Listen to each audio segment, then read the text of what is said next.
Olá, boa noite, bom início de noite para todos que estiverem aqui presentes.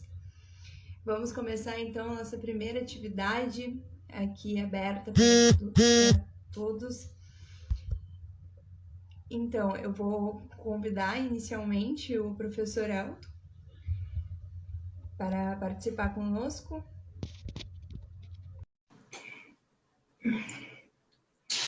Então, enquanto o professor... está entrando já? Oi, professor Elton. Tudo bem? Boa noite, Larissa. Boa noite a todos. Então, acho que para começar a nossa atividade, eu vou inicialmente apresentar um pouco da escola, sobre o nosso objetivo e quem a gente é, e posteriormente depois te apresento e passo a palavra. O que acha? Tá ótimo, Larissa. Obrigado, viu? Então, gente, muito bem-vindo, todos que estiverem aqui presente, quem assistirá posteriormente a live.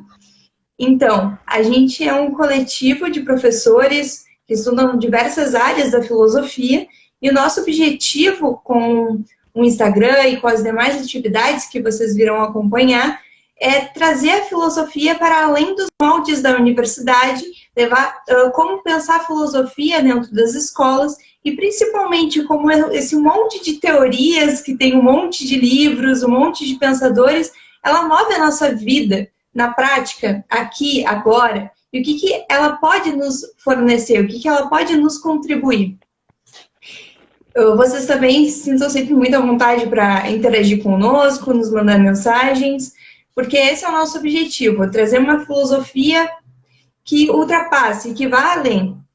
Então, o professor Elton é escritor, é tradutor, é um pesquisador autônomo nas áreas de filosofia, como neurociência e meditação, como instrumento de autotransformação, facilitador de meditação e foi diretor no Instituto. Professor São Capa. Isso, de 1997 até 2015, onde coordenou a tradução e o estudo de 12 livros de filosofia budista, publicou a trilogia O Método da Sabedoria, um diálogo entre filosofia grega clássica, filosofia budista e neurociência pela Amazon QDP, em 2020. Volume 1, Plasticidade e Autotransformação. Volume 2, Engajamento e Autotransformação. E volume 3, Ser e Verdade, Ontologia e Epistemologia. Traduziu as 6 Eneadas do filósofo de Plotino.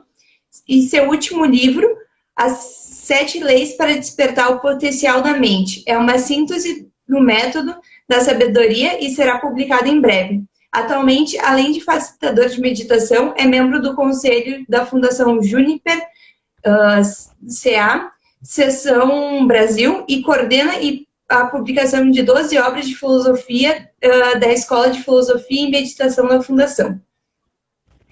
Então, vou passar a palavra agora para o professor Elton de Oliveira, assim apresentado, e uma ótima live para todos. Tá bom. Obrigado, Larissa. Uma boa noite para todos. Já vi vários conhecidos ali. Sejam bem-vindos. É uma satisfação. Está escutando bem, Larissa? Estamos escutando bem. Tá ótimo. Então, é uma satisfação estar participando dessa equipe maravilhosa, né, de filósofos e filósofas, né, que visa, enfim, trazer a filosofia de uma forma mais ampla para o público. Eu venho me dedicando, como a Larissa falou, desde final dos anos 90, à filosofia, né, principalmente a filosofia como um processo de autotransformação, né, de transformação da nossa mente, da nossa alma, né, visando revelar o nosso potencial, tá? Segundo os gregos, o nosso potencial divino, né? Segundo o budismo, por exemplo, o nosso potencial de mente iluminada, tá? Este é o livro, né, que é um dos livros que ela citou, que é o livro que eu vou mais basear essa minha palestra aqui, essa minha fala, tá? Como a filosofia, a neurociência e a meditação podem apoiar um salto evolutivo como o Homo sapiens pleno. Tá? Então, por que que eu estou trazendo a neurociência nesse processo de diálogo, né? Eu acho que nós precisamos resgatar a filosofia, né, como algo importante. E eu acho que dialogando com outras áreas do comportamento, principalmente da área da ciência, e nesse caso a neurociência, eu acho que ela pode também despertar um maior interesse. Tá? Essa é uma das razões. Outra razão é que a gente vai ver que há um diálogo totalmente harmônico, né, que ajuda a gente a compreender e, vamos dizer assim, aceitar também o que os gregos e o que os budistas diziam há mais de 2000 anos. Tá? A neurociência hoje está trazendo isso, mostrando o quanto é importante o que os gregos e o que os budistas diziam há mais de 2000 anos atrás. Tá? É importante que nós possamos nos entender como um ser em evolução. Aí, se nós estudarmos como que nós evoluímos, né, nós vamos compreender melhor quais são os desafios a gente continuar evoluindo. Então, a neurociência, ela fornece um entendimento muito claro hoje, pela sua área evolutiva, diríamos assim, né? Porque a neurociência ela tem várias... perguntaram se o livro está na Amazon. Está na Amazon, professora Roberta. Sim, Amazon. Então, a neurociência pode explicar muito como que nós evoluímos, tá? E a filosofia nos dá um apoio de essa evolução de uma forma bastante harmônica e dialogada, tá? Por exemplo, se nós formos olhar assim, nosso próprio... Como é que nosso cérebro se estruturou, como é que nós fomos nos desenvolvendo, nós vamos ver que o primeiro cérebro, né, o cérebro dos peixes, o cérebro dos répteis, foi mais ou menos há 500 milhões de anos. O cérebro mamífero veio se desenvolver em torno de 150, 200 milhões de anos. O Homo sapiens, né, o Homo sapiens sapiens, ele tem em torno de 200 mil anos. Ou seja, nós somos bebês em termos evolutivos. Né? Agora, é importante também nós entendermos quais são como é que funciona vamos dizer assim, cada parte do cérebro. A gente poderia dizer que são 3 cérebros que funcionam de forma interdependente, né? Aquilo que o Paul MacLean chama de cérebro trino, né? Então, o primeiro cérebro nosso, o cérebro instintivo, né, reptiliano, ele reage de forma instintiva a toda a sensação de ameaça, todo sentimento de ameaça, toda a percepção de ameaça, ele reage de forma instintiva, tá? Ou seja, ele joga na nossa corrente sanguínea, no nosso sistema nervoso, uma série de estímulos para que a gente reaja como luta ou fuga. Luta ou fuga literal. Tá? Agora eu pergunto para vocês, como que no mundo moderno, né, onde a gente não enfrenta perigos reais ali na esquina, num leão ou uma tribo inimiga, né, como que nós podemos trabalhar toda essa reação ao estresse sem a parte negativa dele, né, ou seja... sem toda essa química, né, que diminui a imunidade, que causa agitação mental, né, e que nos força, que nos leva a uma luta física, literalmente. Então, esse já é um dilema, né, esse já é um desafio do homem moderno, ou seja, não é à toa que o estresse é considerado a doença do milênio, né, a doença desse século, né, por causa toda essa dificuldade. Então, a meditação, a filosofia pode nos ajudar, né? Principalmente a meditação da atenção na respiração, pode nos ajudar a bloquear esta emissão de toda essa química, tá? E pode abrir possibilidade para que o terceiro cérebro, né? O neocórtex, tá? Depois eu falo do segundo, pode possibilitar que o neocórtex, né, que tem a função de autogestão, de autoconsciência, possa funcionar e interpretar melhor todas as situações de ameaça. Tá? Então, se nós treinarmos, e a filosofia, através da dialética, da meditação, ele vai nos ajudar nesse treinamento da função executiva, né? Da função racional do nosso neocórtex, a melhor interpretar. O neocórtex pré-frontal, né, que é a função autoexecutiva, ela tem uma função de metacognição, de meta-emoção, ou seja, é bem aquilo que nos caracteriza como um Homo sapiens, ou pelo menos um potencial Homo sapiens, né? A capacidade de pensar sobre a situação, de pensar sobre o pensamento, né? De pensar sobre as emoções. Mas se a gente estiver tomado de medo, né? Essa resposta ela não vai funcionar, né? Por isso que a meditação e a filosofia vão nos ajudar, né, a desenvolver essa neuroplasticidade que é capaz de permitir com que a gente tenha melhores condições, diríamos assim, de responder, né, às situações. Nós também tivemos o segundo cérebro, né, que é o cérebro mamífero, e que responde por todas as emoções, o cuidado que a gente tem com o outro, o pai e a mãe, com os filhos, né? Enfim, esse sentimento de cuidado, esse sentimento de cuidar e ser cuidado, né? É típico do mamífero, tá? Agora, o problema, né, o desafio, é que nós carregamos todo esse conteúdo evolucionário, né? Nós somos peixe, nós somos répteis, nós somos mamíferos e nós somos um ser pensante, tudo ao mesmo tempo. Tá? E aí, se a gente for ver o ser humano andando na rua, se nós formos ver diversas situações, como por exemplo, um feminicídio, né, que hoje infelizmente está aí com dados alarmantes, né? Quem é que está agindo ali, né? É o ser racional ou é o réptil? Ou é o mamífero, né? Quer dizer, ali está muito mais o réptil numa luta de defesa, né? De defesa do seu ego, do seu instinto de sobrevivência, né? E o mamífero, no sentido de se sentir desprezado, né? Age com toda aquela agressividade típica do primeiro cérebro, né? A natureza do primeiro cérebro é uma natureza agressiva.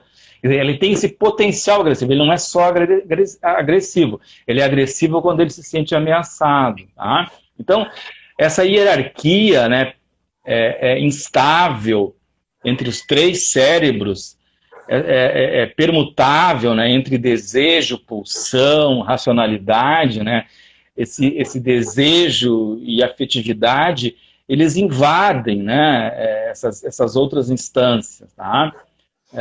Então, o que nós precisamos aí, né? O que nós precisamos para trabalhar, então, esse sistema e nos transformar realmente num Homo sapiens? Porque esse é o desafio. Né? Edgar Morin, que é um filósofo contemporâneo, ele já deve estar aí com seus em torno de 100 anos, ele cunhou uma expressão de Homo sapiens demens. Tá? É exatamente essa instabilidade, né, entre o réptil, o mamífero e o ser racional. Né? O demens da nossa insanidade, né, do nosso potencial insano. Né? Então, o desafio aí, né, é corrigir esse animal incompleto, né, desenvolver esse animal incompleto. Tá? E aí, o que o Morin diz? Né? Que nós precisamos, através da lógica, através da racionalidade, através do conhecimento, através do exercício racional, nós precisamos controlar esses instintos. Né? Aquilo que os gregos chamavam de tragédia, né? A híbris, né? A tragédia grega é o nosso animal descontrolado. Né? É por isso que os gregos trabalhavam muito a questão da ética, a questão da temperança, né, da justiça e da sabedoria, que era, enfim, o último nível, né, já que filosofia, né, é amor à sabedoria, né, filósofo é aquele que ama a sabedoria. Dizem que esse termo foi cunhado por Pitágoras. Foi perguntado para ele se ele era um sábio, né, e ele respondeu com sabedoria, disse, não, eu sou alguém que amo a sabedoria, que desejo a sabedoria, né, que busco a sabedoria. Né? Então, o filósofo, em tese, né, no sentido clássico, né, ele tem essa busca pela sabedoria. Né? Então, é aquele que ama a sabedoria. E é a sabedoria que vai resolver toda essa encrenca, né, todo esse desafio que são esses três cérebros, né, se entrelaçando. Tá? Então, por exemplo, os gregos, né, Platão principalmente, ele dividia a psique, né, a alma, né, psique é o termo grego, né, para alma é o termo latino, né. A gente pode falar de mente também, que a gente está falando da mesma coisa, né. Ele dividia a mente em superior e inferior, né. A mente inferior é a mente colérica, né, a mente dos desejos, tá. Então veja bem, a mente colérica que o Platão se referia, né, é o nosso instinto de sobrevivência, é a nossa mente, é nosso cérebro, né? Nosso cérebro lá do réptil, né? Que com a raiva responde no instinto de defesa, né? A alma dos desejos é a alma do animal, é a alma do mamífero, né? Então veja que como há um diálogo aí, né? E a alma superior é a alma racional, né? A alma que tem a capacidade de desenvolver o pensamento racional, através da lógica, através da compreensão, né? Então, esta alma racional, então ela está relacionada ao neocórtex, o nosso potencial, né, de desenvolver um entendimento e uma compreensão, tá? Eu não estou acompanhando o tempo aqui, porque o celular ele não mostra. Mas, enfim. Nossa, já foi 40 minutos. Não. Foi 20 e poucos minutos. Então, sim, 26 minutos, tranquilo. É que eu falo rápido e vou me empolgando. Mas, enfim, podem fazer perguntas, tá, pessoal? Que eu também vou respondendo as perguntas ao longo da fala, tá? Senão eu vou esgotar a minha fala aqui, não vou ter o que falar e vocês vão ter que me encher de pergunta. Eu estou anotando as perguntas que estão fazendo, sem problema. Legal. Ótimo. Então, é por isso que, por exemplo, desde antes dos filósofos, né, por exemplo, com o orfismo, né, que veio antes da filosofia, já se falava em purificação da alma, né? E o que significa essa purificação da alma, né? Então era um ideal ético, né? O ideal ético do sábio que procura moderar, né? Moderar os seus apetites, os seus desejos, né? Então já no orfismo, antes da filosofia, se falava isso, né? Os pitagóricos, né, buscavam a purificação pelo conhecimento, né? Pela comunhão com o divino, tá? Então, a vida contemplativa, né, dedicada à busca da verdade e a prática do bem, né, quer dizer, o bem era sempre o objetivo máximo, né, na filosofia clássica. Então, essa prática da contemplação, né, da dialética, depois Platão trouxe a dialética, né, ele tinha como objetivo essa purificação e elevação da nossa alma, né. Então, a purificação tem a ver com controlar esses instintos, né? Esses instintos que estão relacionados ao nosso, vamos dizer assim, aquilo que eu falei antes que nós carregamos evolutivamente, né? Nós ainda somos um animal em evolução, né? Nós somos um animal, um ser humano incompleto ainda, né? Um ser incompleto, né? Então, a filosofia grega tinha todo esse trabalho, né, de desenvolver a nossa racionalidade, desenvolver o neocórtex, né, desenvolver essa capacidade de autogestão, né, de metacognição, né, de pensar sobre. O que é a dialética, né, que depois Platão trouxe, né? A dialética é exatamente isso, é o exercício, é o desenvolvimento e a qualificação do nosso pensamento, né? Que no budismo a gente chama de meditação analítica, né, de vipassana, né? Então, o objetivo da dialética é a evolução do nosso pensamento racional, é a purificação dele, né? Quer dizer, quanto menos nós tivermos nos envolvidos com aquilo que os nossos sentidos veem, né? Com os nossos desejos, com a nossa visão, com esse mundo, né? Com esse mundo, com a caverna de Platão, né? Porque para os gregos nós vivemos nessa caverna, né? Platão acho que trouxe esse termo, né? Essa metáfora, né, da caverna, né? Nós vivemos numa caverna, né? Então, a prática da dialética, ela visava o quê? Fazer esse pensamento racional evoluir, né? Então, por isso que a meditação analítica, a prática da dialética, por isso que a filosofia ela é importante. A filosofia é o nosso grande canal de evolução, né? Nós continuaremos sendo um animal, né? Um animal, e muitas vezes, na maioria das vezes, irracional, né? Olhamos as redes sociais hoje, né? Olhamos a política, né? Onde é que tem racionalidade aí? Não tem racionalidade, né? Não tem reflexão, né? A polarização, por exemplo, que está em voga na política hoje, é a antirracionalidade, né? É a antirracionalidade. Então, nós vivemos hoje num mundo que a racionalidade está distante de nós, né? A filosofia, sim, ela nos possibilita isso, né? Esse conteúdo filosófico, ele nos ajuda a qualificar o nosso pensamento. Porque se a gente for pensar que o cérebro ele evoluiu crescendo, né? Seja o cérebro primal, o cérebro mamífero, o neocórtex, né? A nossa evolução daqui para frente não vai ser crescendo, né? Senão a gente ficaria um cabeção grande. Mas é qualificando as sinapses, né? É qualificando o pensamento que nós vamos evoluir, tá? Então, aí eu trago também a meditação, obviamente, né? A meditação analítica como algo que capacita, né? A meditação analítica e a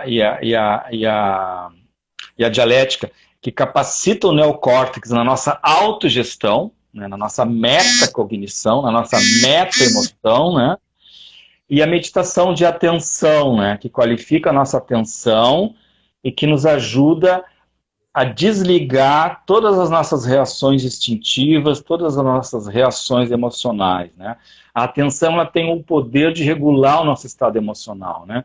E a atenção na respiração, propriamente dita, ela tem a função de desligar, né? Desligar o sistema de defesa nosso, né? E nos trazer um estado mais relaxado e de renovar o nosso pensamento, tá? Se a gente for estudar um pouco assim da visão psicofísica, né, do budismo e do hinduísmo, a gente vai ver que a mente ela é elemento ar, né? E a respiração também é elemento ar. Então elas funcionam como casadas, né? Tanto que se a gente for examinar, por exemplo, o nosso estado emocional e a nossa respiração, elas estão sempre casadas, né? Se nós estamos ansiosos, a nossa respiração, ela denuncia isso. Se nós estamos calmos, a nossa respiração também vai estar calma. Então, assim como o nosso estado emocional interfere na respiração, a respiração também interfere no estado emocional, né? Então, a meditação de atenção na respiração, ele nos qualifica para que a gente desenvolva um estado mais pacífico, uma mente mais tranquila. E uma mente mais tranquila, nós temos uma capacidade de observar os fenômenos, de observar a realidade com muito mais capacidade. Então, por isso que a meditação analítica e a meditação de atenção, no budismo, de uma forma mais objetiva, elas sempre são trazidas como as duas asas de um pássaro, né? Ou seja, para nós evoluirmos, para nós nos desenvolvermos, nós precisamos ter uma mente atenta, tranquila, mas também uma mente sábia, capaz de interpretar os fenômenos, capaz de agir e reagir de forma qualificada diante dos fenômenos. Olha a pandemia, por exemplo, né? É evidente que é um fenômeno que nos assusta, né? Agora, como que eu vou reagir e agir diante desse fenômeno depende do meu estado mental, depende da minha qualidade mental, né? Eu posso criar uma neuroplasticidade de medo, de angústia, ou eu posso, através de um estado mais tranquilo, mais pacífico, analisá-la e desenvolver saídas criativas. Porque Sobre ameaça, eu não tenho criatividade, não tenho capacidade de análise, se eu me sentir ameaçado. Tá? A criatividade, por exemplo, ele não vem do neocórtex, ele vem do cérebro primal. Tá? O cérebro, o neocórtex, ele produz uma análise racional, mas a criatividade, ela vem de uma capacidade de relaxamento, de uma conexão mais profunda dos nossos três cérebros, né? Quando eles estão integrados e de forma relaxada. Tá? Então o nosso estado mental determina, na realidade, a qualidade da experiência. Tá? Então, é importante que nós tenhamos um estado mental tranquilo para que a gente tenha uma qualidade de análise da situação. Né? Então, de uma forma resumida, eu quero ver o que tem de pergunta para que eu também possa atendendo o público, diríamos assim. Tá bem, muito obrigada por enquanto. Né? A primeira pergunta é: como podemos meditar? Começar o processo. Bom, começar começando, né? Primeiro passo. Bom, então eu vou fazer aqui um pequeno comercial, tá? Eu tenho, depois as pessoas podem entrar em contato, eu 4 vezes por semana eu facilito meditação pelo Google Meet, tá? Segunda e quarta às 8 da noite e terças e segundas e quartas à noite e terças e quintas às 7 da manhã, tá? Bom, é importante, a meditação ela é importante que ela tenha uma regularidade, não uma quantidade. É como uma academia, né? Eu estou preocupado com o meu corpo, né? Minha saúde física, ótimo, né? Não adianta eu ir no sábado e ficar o dia inteiro na academia, provavelmente vou sair de lá dolorido, né? Mas se eu seguir uma escala gradual, diária, né? Na meditação melhor ainda diária, eu vou gradualmente qualificando a minha mente, assim como gradualmente numa academia eu vou qualificando meus músculos, né, no sentido de ter um tônus, né, enfim, uma estrutura muscular melhor, né. A meditação de atenção na respiração, a melhor forma é você sentar numa cadeira, tipo uma cadeira de sala de jantar, assim, né, que não é uma cadeira de trabalho, onde você fique com a coluna o mais ereta possível. Ou quem tem facilidade de sentar numa almofada no chão, né, naquela posição clássica, ok, mas não é obrigatório. O importante é que você esteja com a coluna ereta, né, para que a respiração flua adequadamente. Na medida que a respiração flua adequadamente, a mente também tem mais condições de se estabilizar, né. Posiciona as mãos, né, assim, né, descansando em cima das coxas, cabeça acompanhando o corpo, né. Primeiro você pode fazer um exercício de relaxamento mais profundo, inspirando e expirando, né, de forma mais profunda, com os olhos semi-fechados, tá? Você procura prestar atenção na respiração. A mente vai escapar? Vai escapar muitas vezes. E você pacientemente, porque a mente é que nem um João Bobo. Sabe aquele João Bobo? Você brinca no chão, que você bate, ele volta? A mente é igual. Se você agir com rigor, a mente vai te responder. A mente e o cérebro são extremamente plásticos no sentido do efeito, né, que eles sofrem, né? Então, de forma cordial, né, de forma tranquila, você traz a mente de volta, né? Você pode usar um temporizador, né, marcar 5, 10 minutos, tá? E meditar, né? Ficar prestando os olhos semi-fechados. Não feche totalmente, nem deixe totalmente aberto. Deixa uma pequena fresta, tá? E você fica. Você pode também contar a respiração. Ajudar a manter a mente ligada no processo, tá?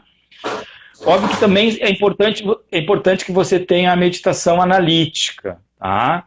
mas a meditação analítica precisa de uma base filosófica. Eu trago nas meditações que eu facilito, eu trago uma base filosófica para a meditação analítica. Mas você pode treinar só a meditação na respiração. A meditação de atenção na respiração ela é muito importante porque ela nos educa, né, para que a gente esteja no dia a dia mais presente. Tá? Ela também nos ajuda na medida em que eu me educo a prestar mais atenção na minha respiração, a estar constantemente me resgatando de pensamentos negativos. Eu, por exemplo, quando recebo uma notícia não muito boa, o cliente não quer mais o trabalho, né? E esse dinheiro que eu estava contando, né? Quem não está passando por isso hoje? Ou recebi um calote, né? Logo no início da pandemia, eu tinha um dinheiro para receber, eu não vou receber nunca. Entendeu? Bom, aquele dia para mim, aí o que eu vou fazer? Eu não posso deixar que aquilo me abata, porque é pior. Não adianta. Entro em contato com a respiração. Trabalho a respiração. Tá? Numa das minhas formações que eu fiz na área de coaching, o professor disse o seguinte: sempre que você estiver atendendo alguém e essa pessoa falar alguma coisa que você não sabe bem o que fazer com aquilo, né? Respira. Respira. A respiração, porque a mente é ar também, né? A respiração renova o nosso pensamento. Então, a atenção na respiração renova o pensamento. Né? Então, por isso que é importante. Eu não sei se eu respondi bem, mas, enfim, era isso. A Marcela comentou que deu saudade de meditar no SEB e que o problema é a disciplina. Ah, sim. Bom, eu tô resolvendo isso da seguinte forma. Eu tô criando grupo. Tá? Então, eu tenho responsabilidade. Então, estou aqui, 10 minutos antes, estou sentado aqui com o Google Meet já aberto, né, e com as minhas anotações aqui me preparando. Então, hoje eu tenho um compromisso com pessoas, então desde dia 16 de janeiro, 4 vezes por semana, né, eu tenho mais um outro grupo que eu participo, eu tenho meditado em média 6 horas por semana. Tá? Então, é isso agora. Disciplina é seguir princípios, né? Disciplina vem de discípulo, né? Vem de seguir princípios, né? Então, enfim, é uma questão da gente pensar e ver, afinal, né? Sócrates dizia, né? Uma vida não examinada não vale a pena ser vivida. Ok? A Aline também que comentou que deu saudade de meditar no Instituto. A Aline de São Paulo. Aline, beijo. A próxima pergunta é: em alguma medida, devemos também ouvir nossos instintos? Pois é, né? Os americanos usam muito essa expressão, né? O Trump segue os instintos. Nossa, tremo, né? Quando eu ouço isso. Pois é, essa é uma questão. Eu tenho pensado sobre isso. Eu vou ser muito aberto, muito transparente. Eu tenho pensado. Talvez eu não tenha uma resposta definitiva sobre isso, tá? Mas a gente tem que talvez pensar o seguinte, o que é sentimento, sensação, sentimento, o que é instinto e o que é intuição, né? Eu até colocaria nessa escala. Instinto, uma coisa mais primal, né? Mais de sobrevivência, tá? Sentimento, né? E sensação, uma coisa mais sei lá, difícil até ter palavras, não? Mais de feeling, né? Mais de você perceber o que está acontecendo, né? Ter um sinal, né? E intuição um nível mais elevado, né? Intuição é algo que está mais acima, diríamos assim, né?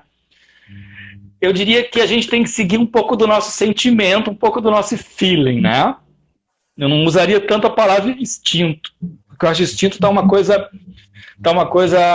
por exemplo, luta e fuga é instinto, tá? Então a nossa ansiedade, o nosso medo, ela está mais ligado ao instinto. Tá? Claro que, veja bem, O medo ele não é algo necessariamente negativo, tá? O medo da pandemia, eu tô usando 2 máscaras quando eu saio, né? Ora, eu não quero entrar na fila da UTI, não, de jeito nenhum, né? Então esse medo, ele me leva a uma atitude, né? Mas também não é um medo aflitivo, é um medo que me leva a tomar uma atitude. Mas eu não entro em pânico, eu me preocupo, eu tenho atitudes que fazem com que eu me cuide, né? Então, claro que o medo é algo saudável na medida que ele nos protege, mas a ansiedade que nos toma hoje, né, ela acaba nos roubando vida, né? Porque a ansiedade nos rouba tempo, né? Ela quer acelerar o nosso tempo, né? Ela quer que as coisas de amanhã aconteçam hoje, né? E não funciona, a vida não é assim, né? Então a meditação de atenção na respiração, ela ajuda muito a diminuir a ansiedade, insônia, né? Ok? A próxima pergunta é: a neurociência e a meditação trazem algum fundamento que fala sobre uma possível verdadeira natureza humana? Por exemplo, a felicidade, Ananda, como falam... por exemplo, felicidade, Ananda, como falam os Vedas? A neurociência não avançou tanto, tá? Mas a meditação, sim, né? Porque vamos pensar assim que a meditação tem... Se eu olhar pelo lado dos hindus, como ela trouxe na pergunta, né? A gente tem aí 4, 5 mil anos, né? E o budismo já um pouco menos, 2.500 anos. Os gregos também, né? Com a dialética, né? Porque os gregos também têm, gente, assim, ó... aliás, o professor Sérgio Sardi, né, vai vir com a palestra em seguida sobre os exercícios espirituais na Grécia Antiga, tá? Os gregos têm um conjunto enorme de exercícios espirituais de desenvolvimento do nosso potencial. A neurociência tem trabalhado a pesquisa muito mais no sentido do controle da ansiedade, dos pensamentos obsessivos, né? Porque ela vem da ciência e ela vem da área médica, certo? Então, nesse campo, sim, né? Mas no sentido de trabalhar o potencial da nossa mente, o potencial da nossa alma, não. Aí a gente tem que ir para a filosofia e para a meditação, né? A meditação de atenção na respiração, por exemplo, não precisamos nem ir na meditação analítica, ela tem um grande potencial de nos ajudar, né? Porque é a mente calma e tranquila que revela o seu potencial. Tá? É como um lago, né? Ou um riacho. Imagina quando deu uma chuva enorme, né? A água ficou poluída, né? Ficou suja. Então, quando aquelas águas se acalmam, né? Que a sujeira se assenta, né? A gente pode enxergar a beleza do lago, a beleza do riacho, né? A mente é a mesma coisa. Por exemplo, escaladores, as pessoas que vão escalar uma montanha, né? Como eles têm que prestar atenção e a respiração vem junto com essa atenção de escalar, eles revelam que eles sentem uma sensação de bem-estar muito profundo. Tá? Quer dizer, basta ver que nós nem precisamos ir aos Vedas e ao budismo e aos gregos, né? Vamos escalar as montanhas que a gente já se sente com uma sensação de bem-estar, né? Exatamente porque a prática da respiração, né, e da atenção que para escalar a montanha você precisa, ela já tem a capacidade de revelar um estado de bem-estar mais profundo. Tá? Então é com a mente tranquila e pacífica que esse estado pode se revelar. Né? É claro que a gente precisa de uma caminhada muito longa e talvez de muitas vidas, né? Para que um nível de sabedoria, né, de uma sabedoria não conceitual, né, aquilo que os gregos chamavam de inteligível ou de união com o uno, né, com o todo, né, esse processo é um processo um pouco mais longo, requer um nível de evolução, né, muito maior, tá? Mas a neurociência não, né, mas a filosofia e a meditação com certeza.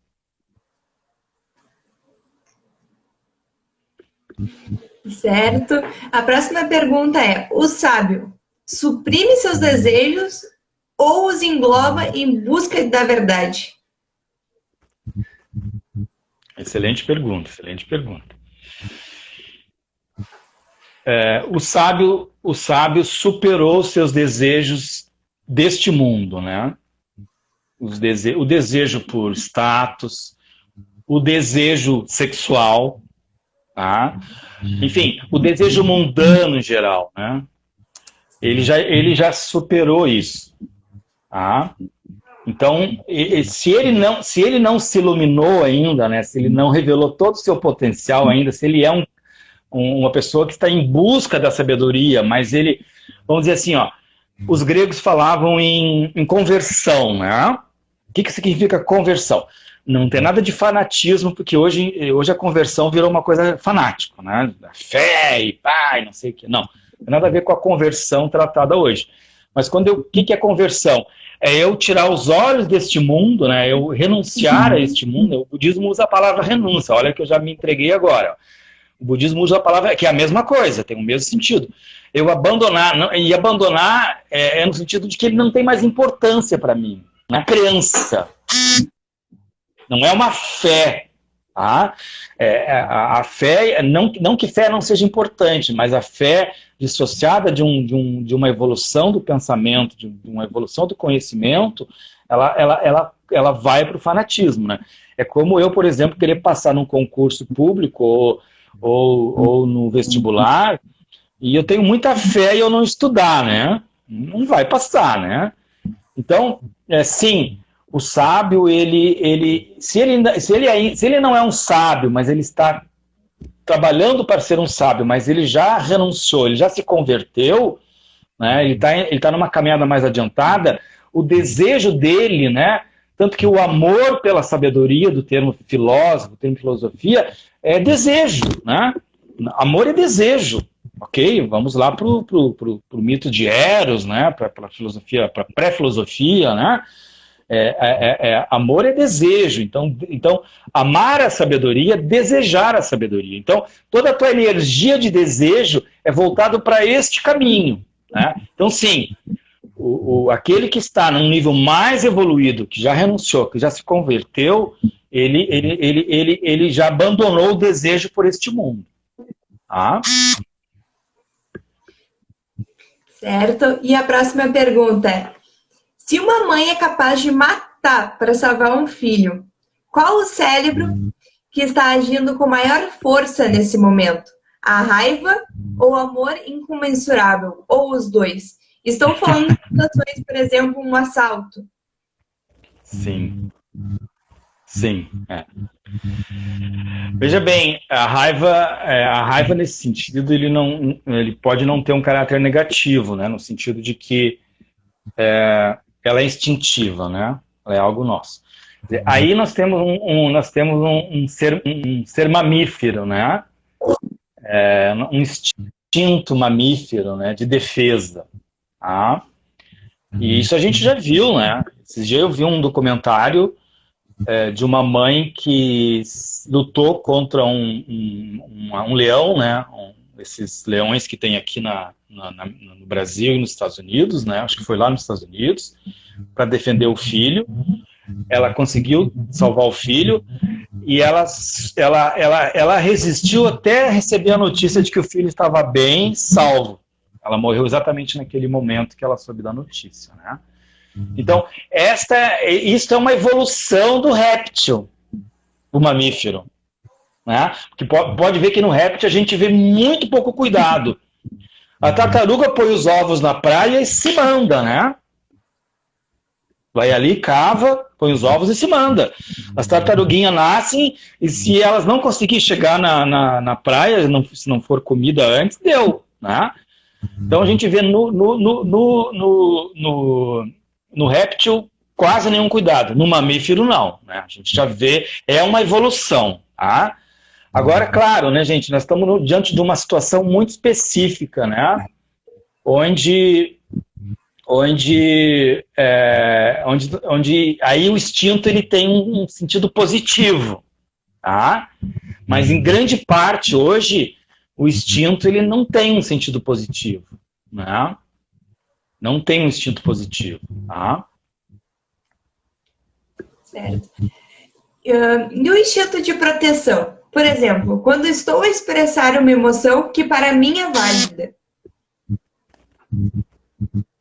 Não, eu acho que está extremamente correto, né? Veja bem, depende muito do contexto e da capacidade que essa pessoa tem de como que ela vai expressar isso, né? Se ela vai, é óbvio que ela não tem um compromisso necessariamente, né? Se ela está se sentindo agredida, né?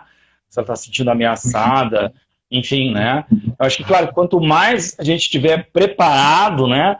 Mais qualificada é essa reação, no sentido de também de ser empático com o outro, ou simplesmente dar limite, né?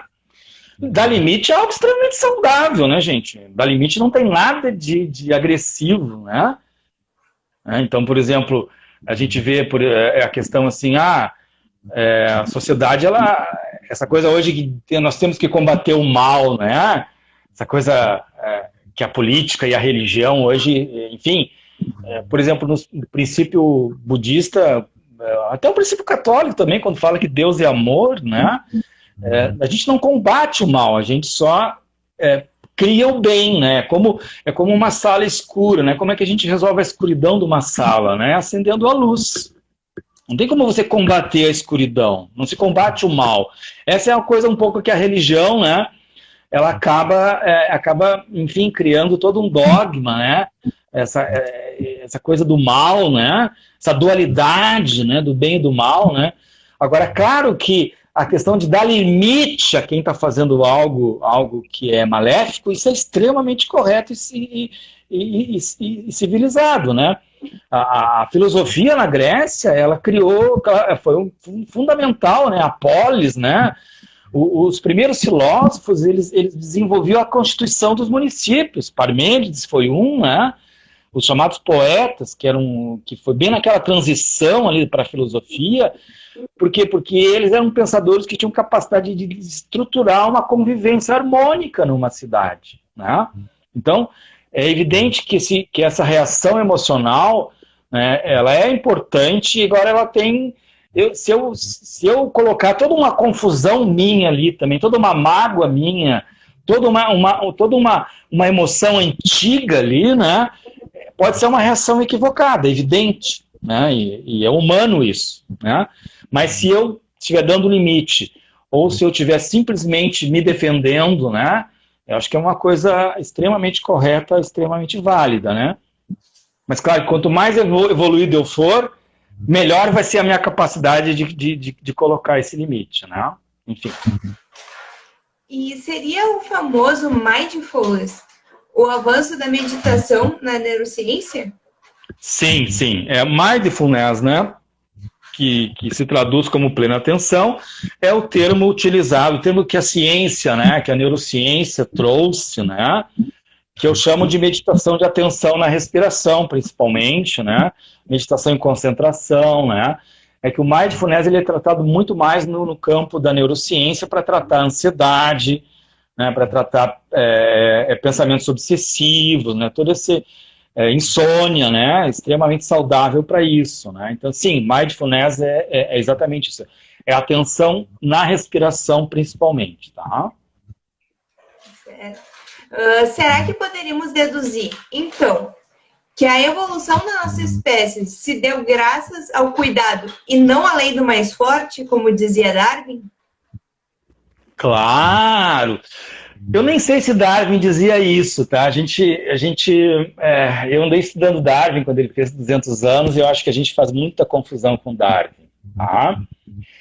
Eu acho que instinto tem a ver com sobrevivência, tá? Colaboração tem a ver com evolução. Tá? Se a gente for estudar a evolução, e eu estudei bastante isso, nós vamos ver o seguinte, ó.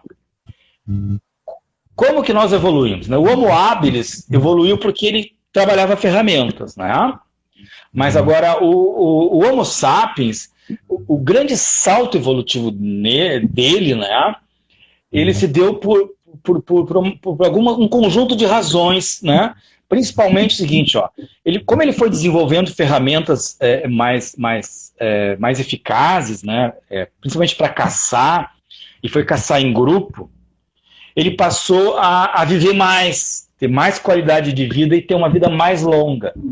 Com o prolongamento da vida, se criou a figura do avô e da avó, que passaram a cuidar dos netos, né? E essa convivência de aprendizagem entre avô e avó e netos foi provavelmente, isso obviamente não tem como você provar isso de forma absoluta, né?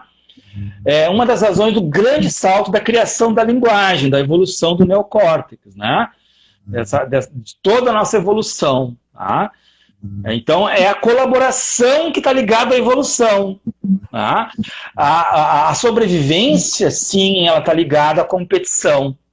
Tá? Então, nós, como animais irracionais, nós competimos. Mas como ser que queremos evoluir, nós precisamos colaborar.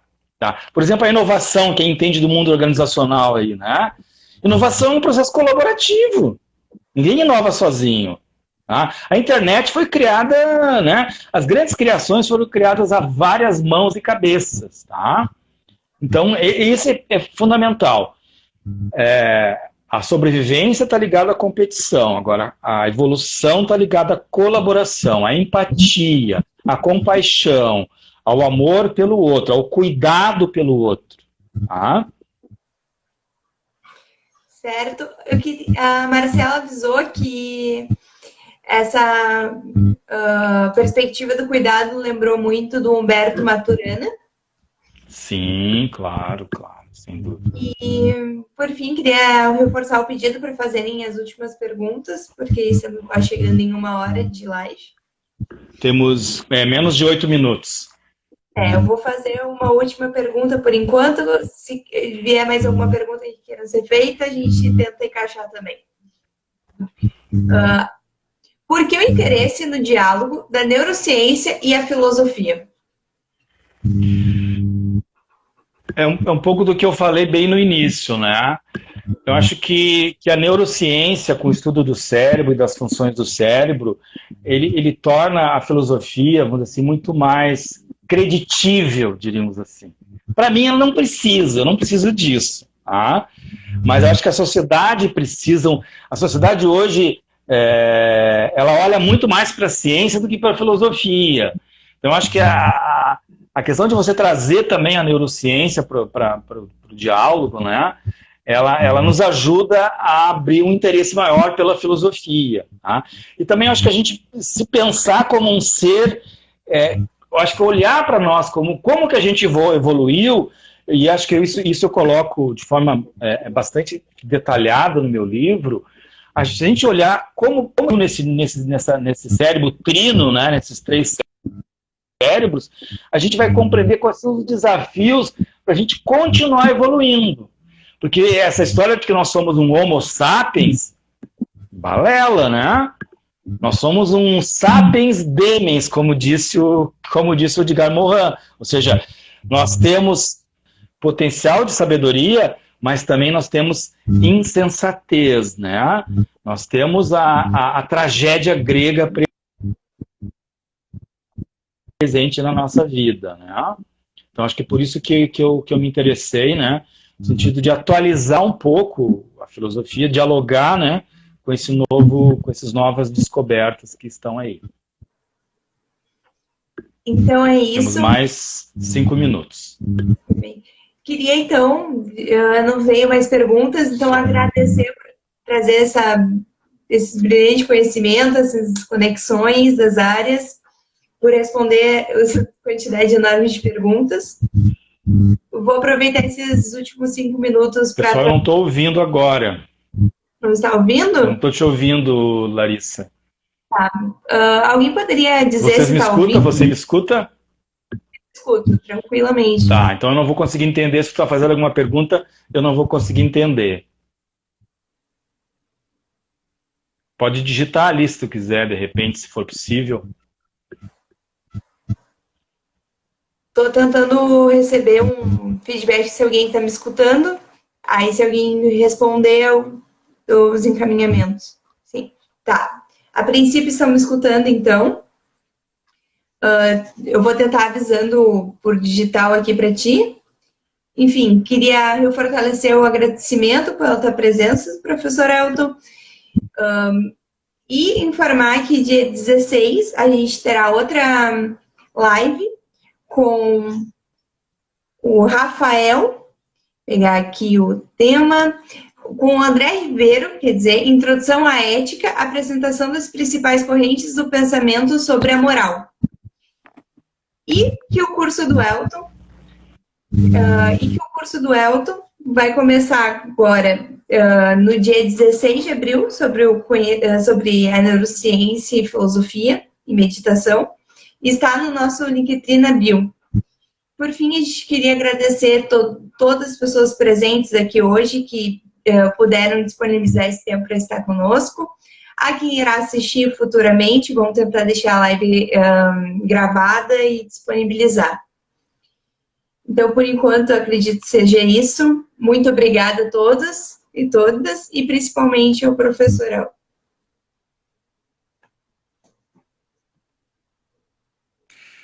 Eu não escutei a tua fala, então, tá, Larissa? Então, não sei se tu se despediu, fez uma apresentação final, assim, uma fala final, mas eu queria agradecer a participação de todos, as perguntas, a tua coordenação, Larissa, e na terça-feira que vem estamos de volta, né? Ok? Era isso?